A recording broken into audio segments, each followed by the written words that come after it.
Hello, I'm Mel. I'm socialmediatraffic.com. This video is about using Yahoo Pipes to find and organise RSS feeds for your blog or website. In this tutorial, I'll show you some of the ways you can aggregate and manipulate RSS feeds in pipes. When we create a new pipe, you have a blank canvas. This is where you assemble your pipes by dragging modules from the library. So let's start with the fetch feed module.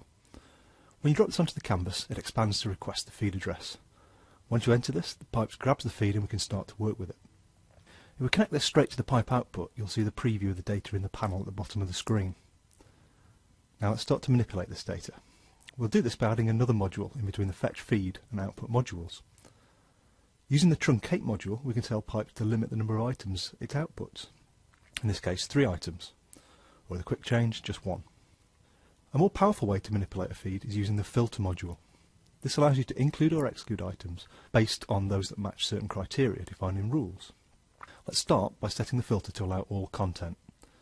We can now see the underlying structure of the feed and examples of the elements we can filter on.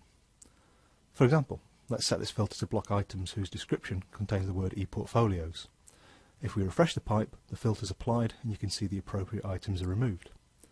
You can build more sophisticated filters by combining individual rules. So let's add a new rule and set it to exclude items with a description containing the word conference.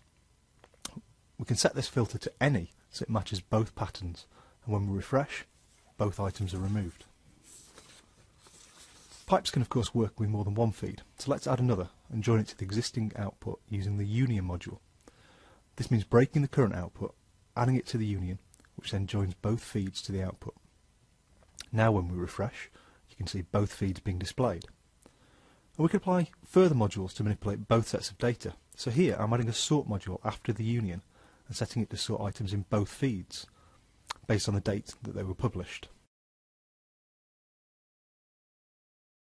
And we're going to see this applied when we refresh.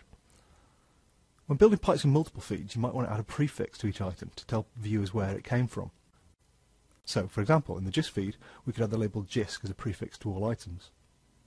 We can do this using one of the most powerful modules in pipes, the regex module. This lets us use regular expressions to perform manipulations based on complex pattern matching. In this example, we're telling pipes to select the item title in the GIS feed, store it, and then rewrite it with GISC, followed by the original value. When we join that back to our pipework and refresh the output, you can see that the items from the GIS feed are now renamed with that label. The regex module can of course be used for much more complex manipulations than this simple example. Okay, so let's pretend that's our pipe done.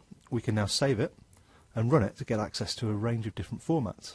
So we can view it as a web page, subscribe to it as a new feed outside pipes, or even pass the data on to other applications in an appropriate format.